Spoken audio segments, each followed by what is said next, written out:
Hi there and welcome to Hits Home. So in your fish box we've got turbot and scallops, and what I'm going to do with these lovely plump scallops is make a salsa.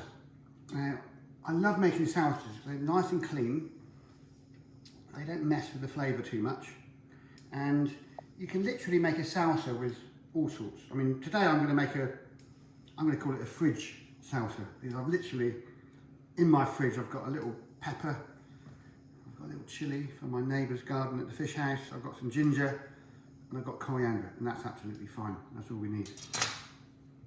So I'm going to first make the salsa, and all it entails is really finely chopping your ingredients.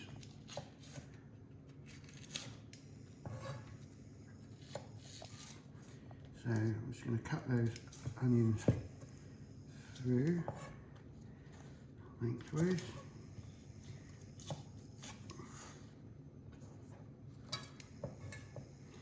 And we're going to just finely chop those. And when you're chopping, always roll your knife on the board.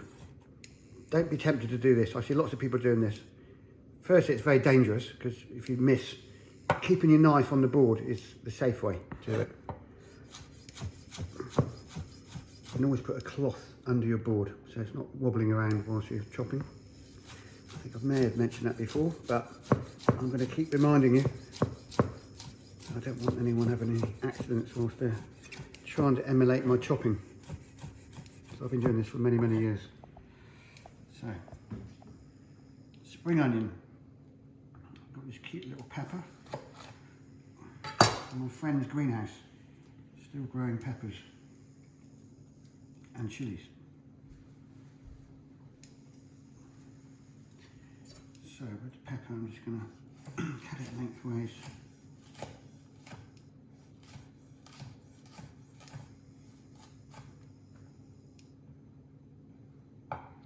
Turn it around and then finely chop it.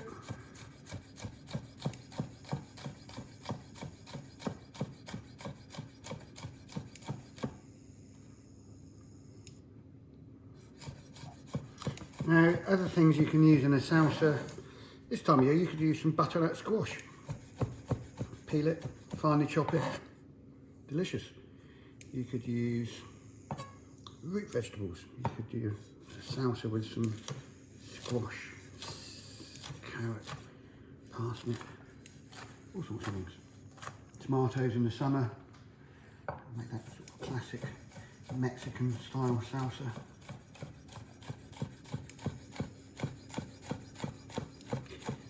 Coriander is almost a must in a lot of salsas.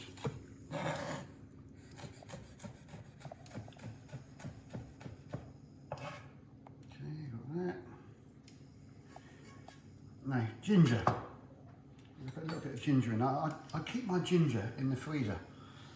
Someone told me about it ages ago, and you know, your ginger's either going sort of dry in the fridge, but also the thing with keeping your ginger in the freezer, grate it from frozen.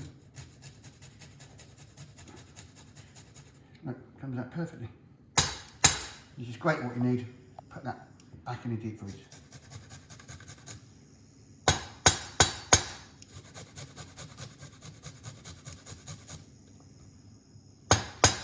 Yes, skin and all, because once it's been frozen, the skin gets nice and tender. Chilies, you can use whatever chilies you want. These little boys are quite cute, aren't they? Look at them, they look like a little lantern. And you're going to be wondering what they're called. And you know what? I've completely forgotten. And I haven't had too many Negronis either. But I will get back to you.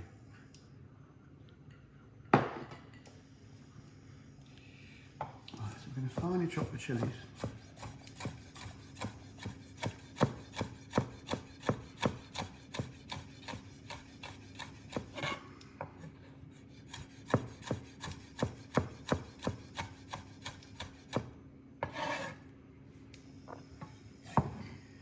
So we're going to pop all that in a bowl.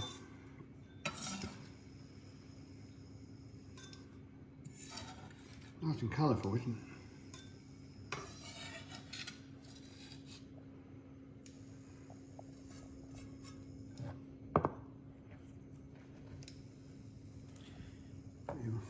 Coriander.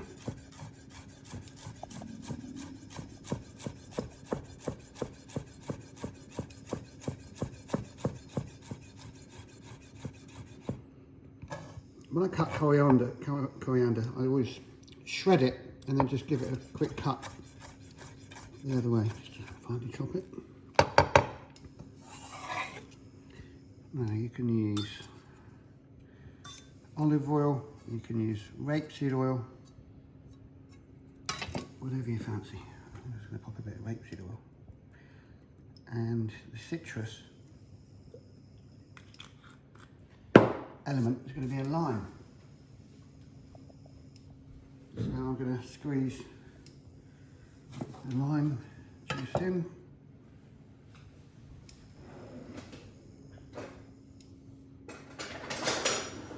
That's a dodgy looking lime.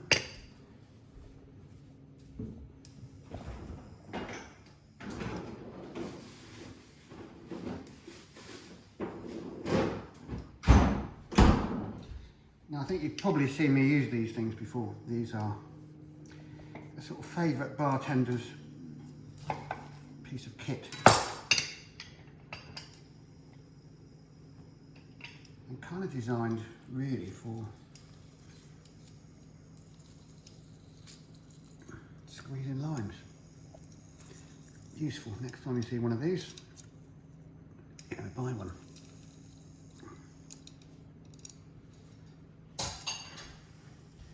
Salt and pepper.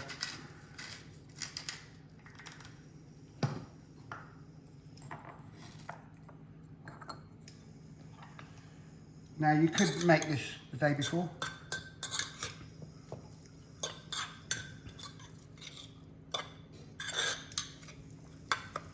Just to let all those lovely flavours infuse.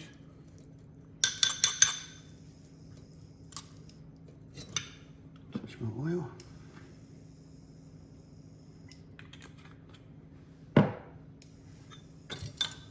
There we go, it's a dead simple dish. Once you've made your salsa, all you need to do is cook your scallops. Now I've got my pan on the heat. You're probably thinking that's a nice looking frying pan, and it is a really good frying pan. And that's made by Alex Pohl, who coincidentally has just sent me his new book that he wrote with Pooch Horsburgh. Now this book, The Forge Kitchen, it's got various recipes from lots of different chefs. Most of us know each other. Look, even my mate Nick Strangeway has donated a red hot cider recipe, which is heated up with a poker. Look. We've tasted that, Nick, haven't we, in Norway. Nathan Outlaw, all sorts of people. I've got a recipe in there somewhere. But what a lovely book. And thank you, Alex. We're now going to put your forged pan to the test. Right, these scallops have been cleaned and they're still attached to the shell, which means I love doing scallops like this on the barbecue, because as you'll see in a minute, just a little bit of salt and pepper. Fresh scallops don't take any time to cook.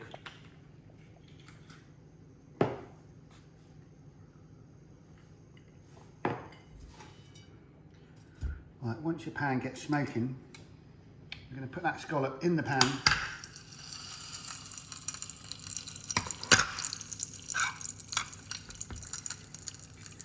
And just let it do its thing for a couple of minutes whilst you're reading Alex's book. Now, I'm trying to remember what recipe I did.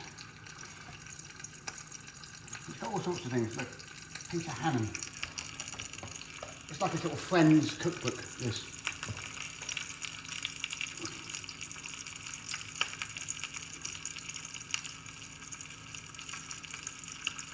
Thomasina Myers is in there, Nathan Outlaw, Fernie Wickenstall,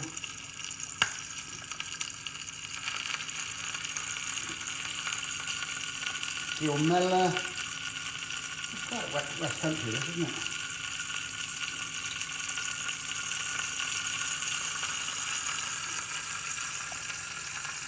Wickham, Valentine Warner, Emily Watkins. Very, very local book.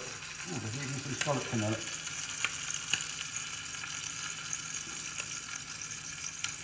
Now, what do I do now? Chicken stock. Thai duck's egg with penny buns. And a crispy oyster steak and horseradish salad.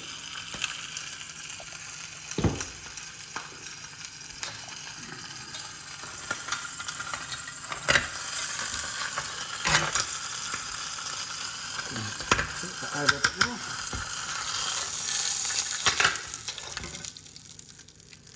Now, you don't want to cook these for any more than about a minute.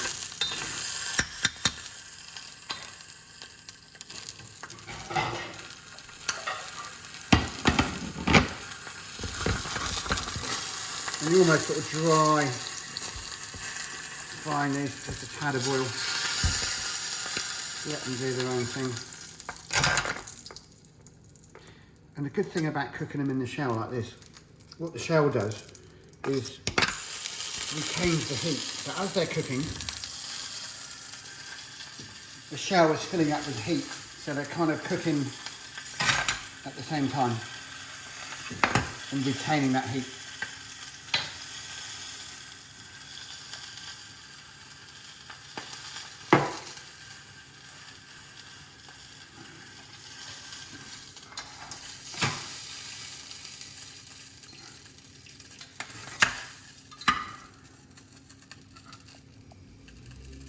Nicely cooked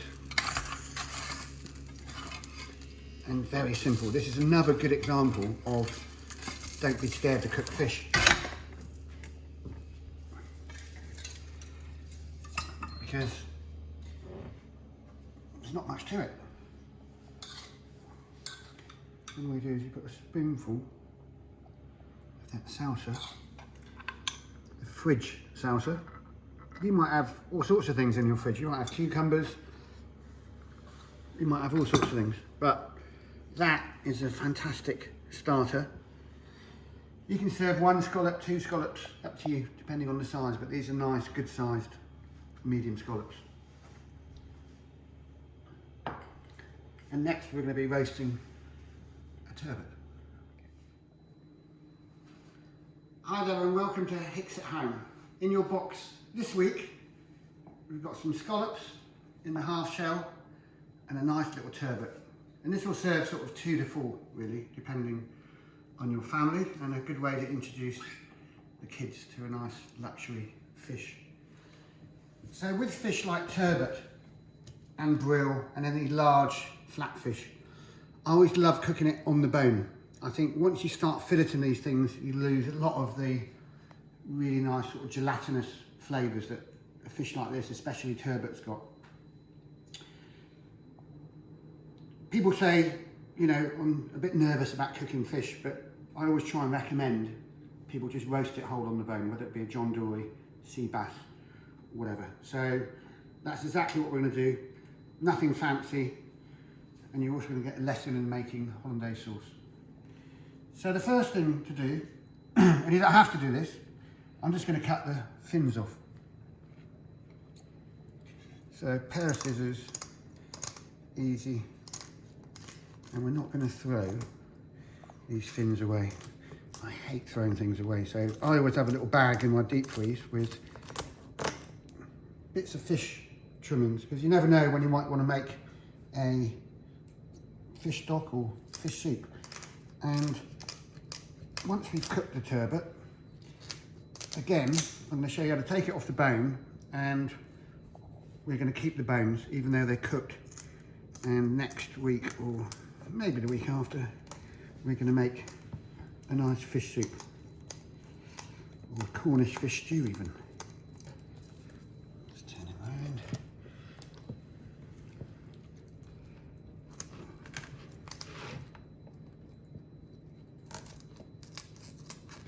So when you're cutting this, just get it right on the edge where the fins start to meet the main fleshy bit.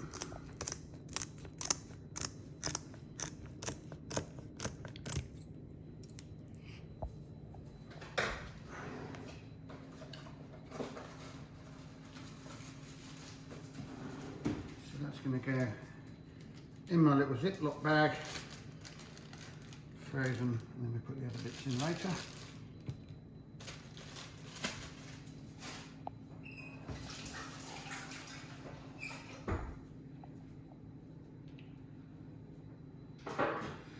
So get yourself a large roasting tray.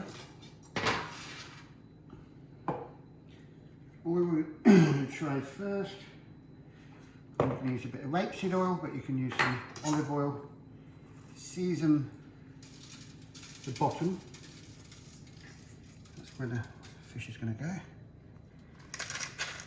I'll save just doing the other side and lifting it up. Now you can do this either way. You can roast it with that black side up, or you can do it that way. I'm going to do it with his eyes facing up because it makes more sense.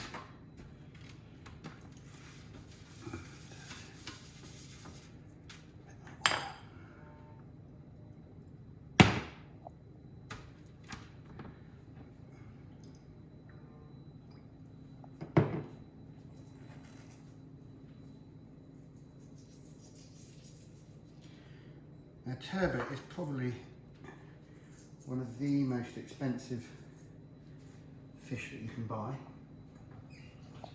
So you're getting great value in your fish box. If you went to a fishmonger's and asked him for a turbot that size, I think you might find that he's going to charge you an awful lot of money.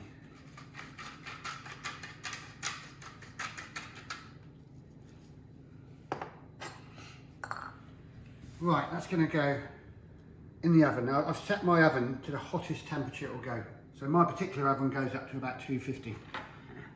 If it's 230 or whatever, just go full volume. Now that's going to take roughly 15 to 20 minutes depending on your oven. It's always difficult sort of nailing cooking times because everyone's oven's different, and if you've got an Arga, even more tricky. You know, I've cooked in so many people's kitchens who've got Argas and they've never had them serviced. So it's a bit like slow cooking. Right, hollandaise sauce. Now it scares the hell out of a lot of people making hollandaise sauce, which I can totally understand. Now the first thing we need is some white vinegar. So I've got some cider vinegar here. I've got some peppercorns in there. You can put all sorts of things in it. Classically, you can put tarragon stalks, shallots, peppercorns. You can add a bay leaf. You can even add some fennel seeds. Because this is going to be a fishy sort of hollandaise, a little bit of fennel would be perfect. And in fact, I'm going to get some fennel for my larder.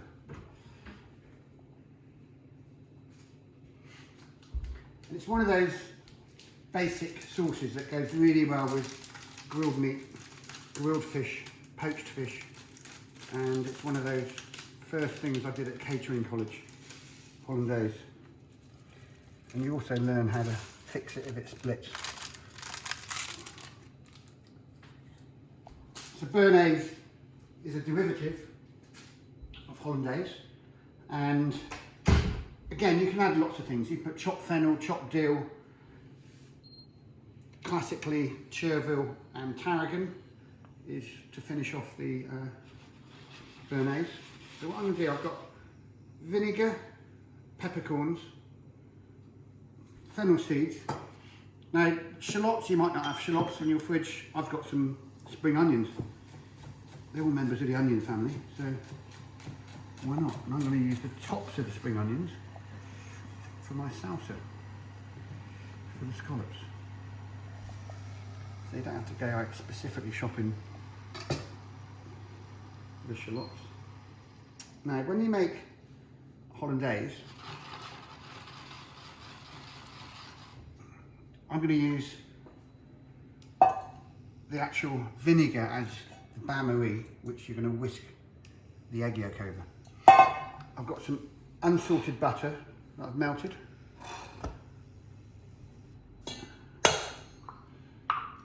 On egg yolk.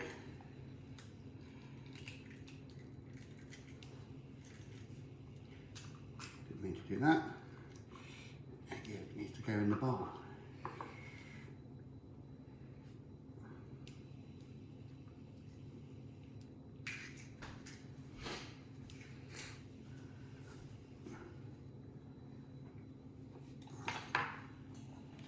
Right, so we're going to whisk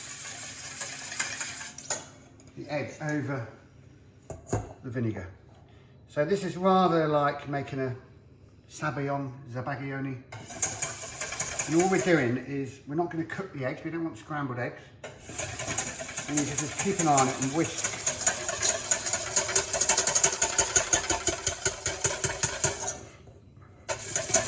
Until it just starts cooking. But whatever you do, don't walk away from your pot.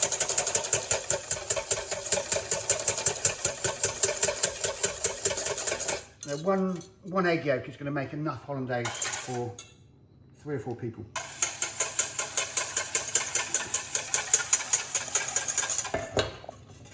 Right, I'm going to now slowly whisk in the butter.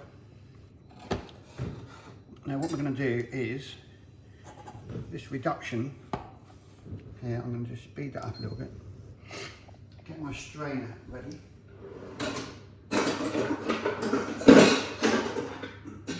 There are lots of recipes for hollandaise, and I've seen it being made in blenders from scratch, but this is, you know, the basic method that hollandaise for me should be made.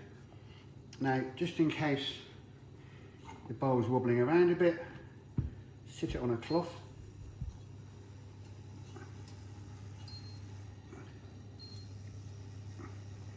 My induction oven. Let's move it over here a bit.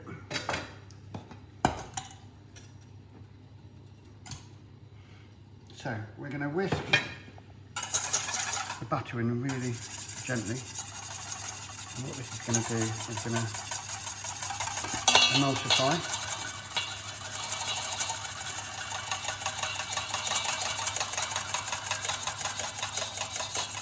You can use various things like a flan ring, or if you've got a little bowl like this, just to stop it rattling around. It's sitting there nicely. Look.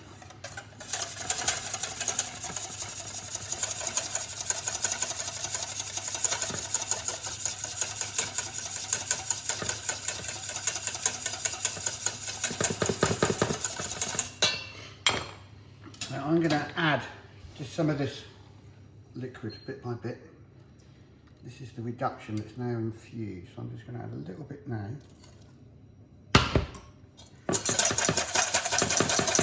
And then you can add the rest right at the end to taste. I'm going to put the salt in there. Pepper, just so that gets well mixed in whilst it's cooking. Cooking, it's mixing.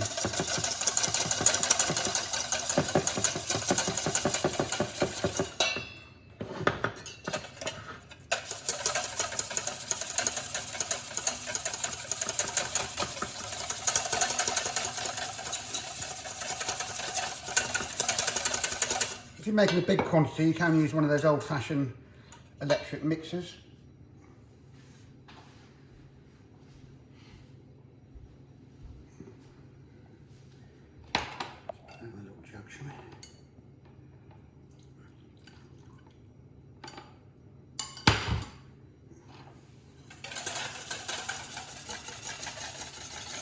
Now, the reason I'm doing this is because if you add it all to start with, you might end up with a very vinegary hollandaise sauce. So I'm just adding some of it now, and then I'm going to finish it at the end with the rest of the vinegar, more salt and pepper. You can add a bit of lemon juice at the end, especially with fish.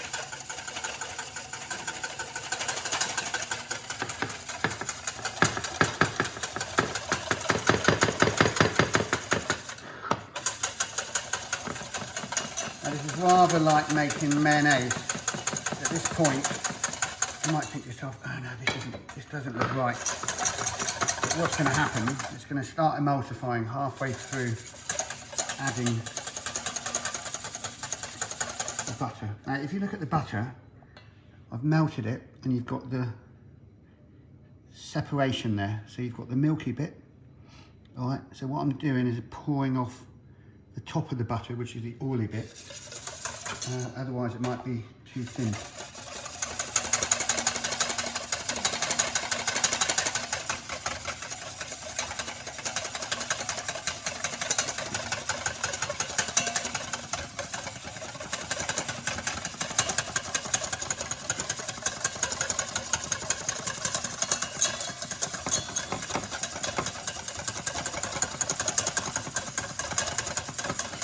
So you see now it's starting to get thicker. I think this is the bit where people panic and say, oh no, it's not thickening up, but it will, rather like mayonnaise, it will eventually get nice and thick.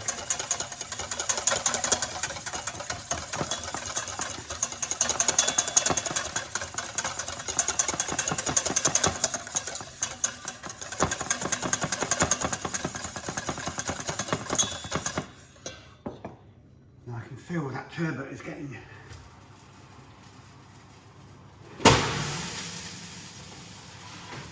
wasn't an explosion, that was just my tray warping a little bit.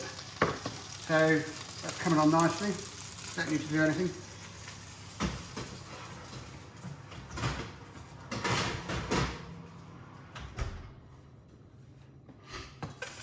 Whisk in. So the time it takes the turbot to cook should be just about the time it takes you to make the hollandaise.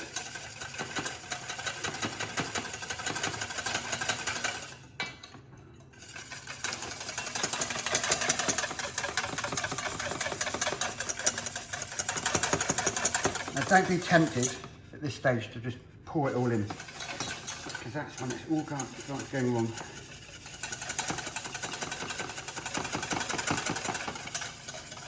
So you can see now it's getting nice and thick. Now it's going to get even thicker, because this is where all the ingredients have just emulsified.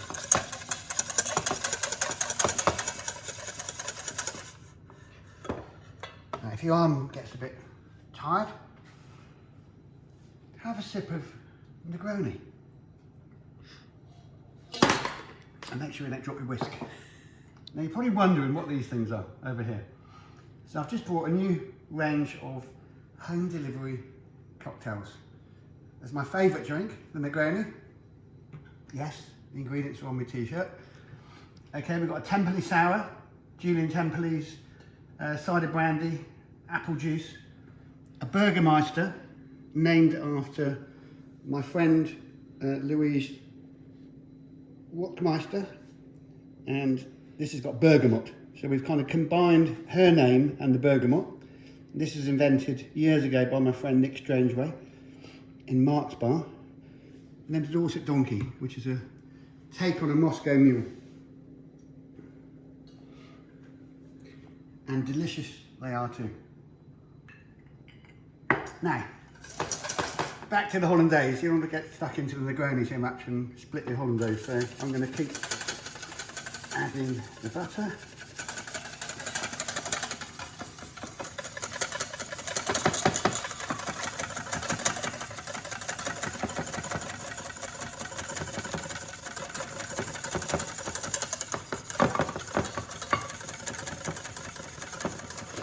Now if you can see that I'm pouring it without using the milky stuff at the bottom. So this is where the fat is separated from the milk, which is perfect.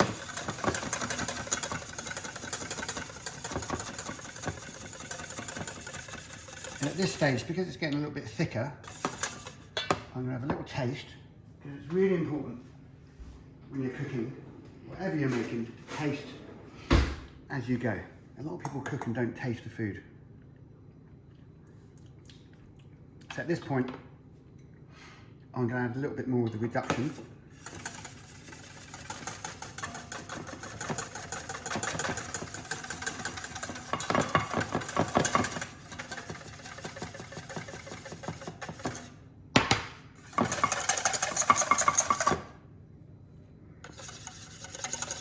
And put that last bit of butter.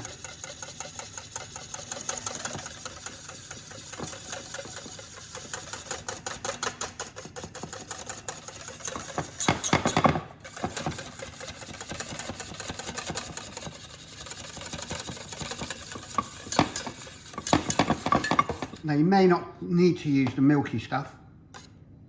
See, it's nice and thick. But right at the end, you think, oh, it's a little bit thick. I'm going to add a bit of the milky.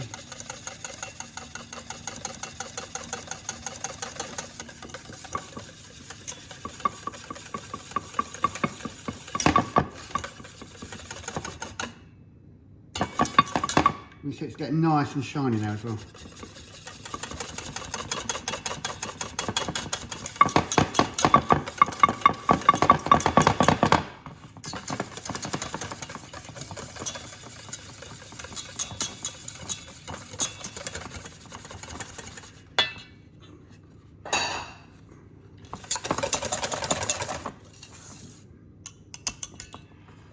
Final little taste there. Tad more vinegar maybe.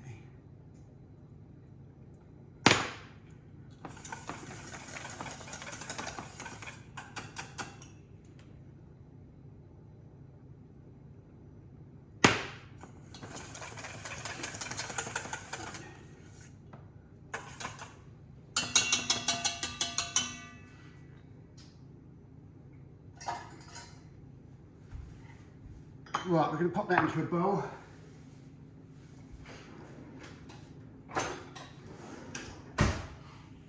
Always good to have a spatula, especially for things like this.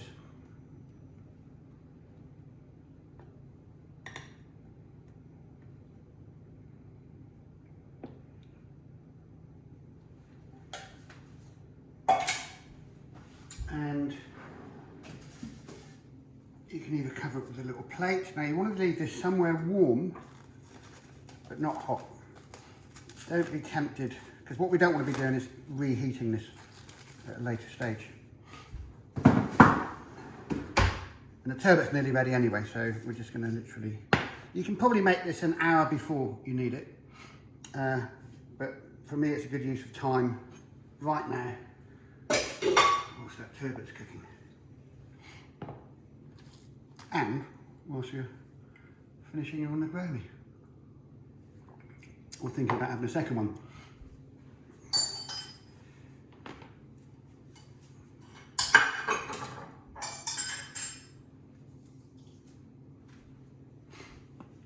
So a little clear down.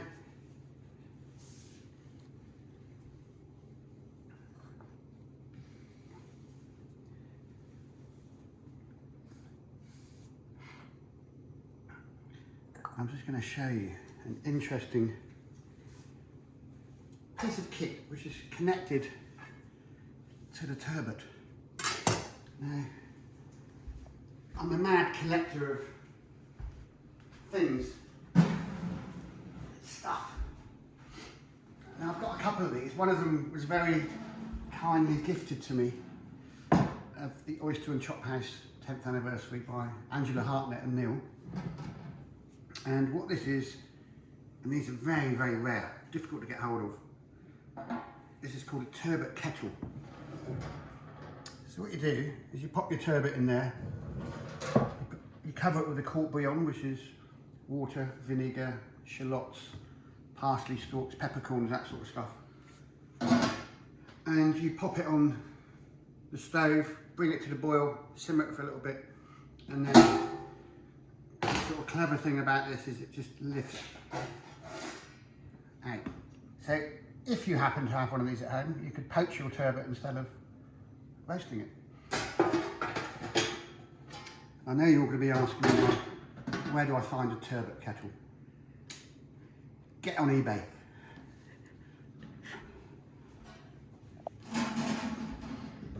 You're also going to say, God, aren't they expensive? Yes, they are very expensive.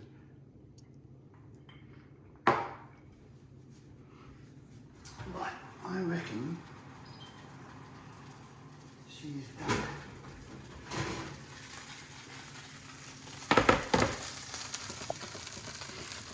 Now, it's unfortunately warped my lovely stainless steel tray, but I think I can fix that. It's probably because my oven was so hot.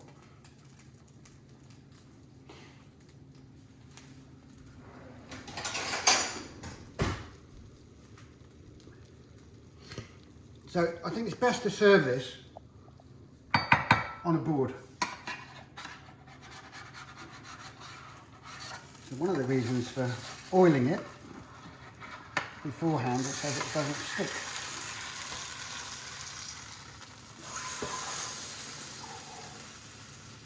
Look at that.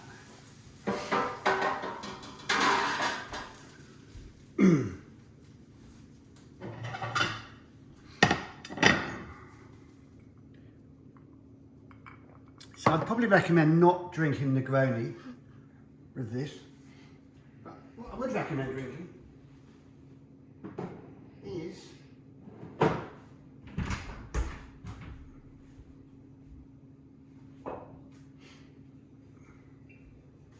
Devon Minnow.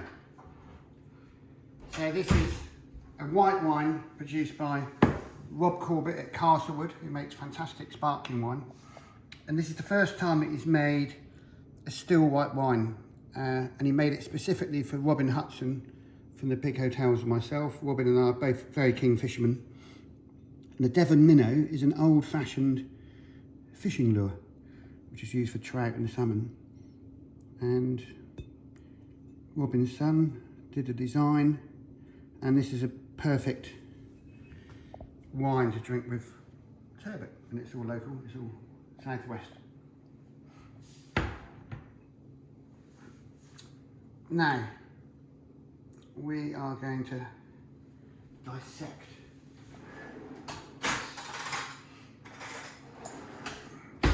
So you can use knife and fork. This is an old fish knife, one of my favourite, Robert Welch designed. My dad had this random set of Robert Welch, very old, before it was Robert Welch. From the 60s, I think it was, or 70s. And I stole them off him when I moved to London, and then later discovered that Robert Welch had taken over. Oh.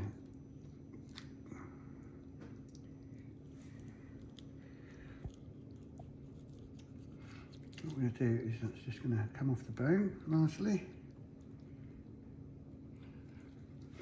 So that doesn't take long, you see, 15 minutes.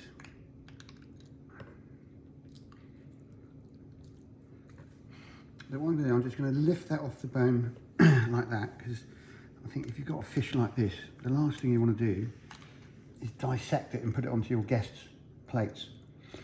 So what I'm going to suggest is, see, that's ready to go.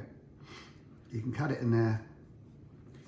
People can have 2 pieces, 1 piece, whatever. And we're going to serve it on this board. And you're going to plonk this in the middle of the table for your guests. So, see where it's just nicely cooked, nice and moist. And that's a great bit of fish, especially with the hollandaise sauce. So, the board now is going to go on your table, and I would suggest something really quite simple with turbot.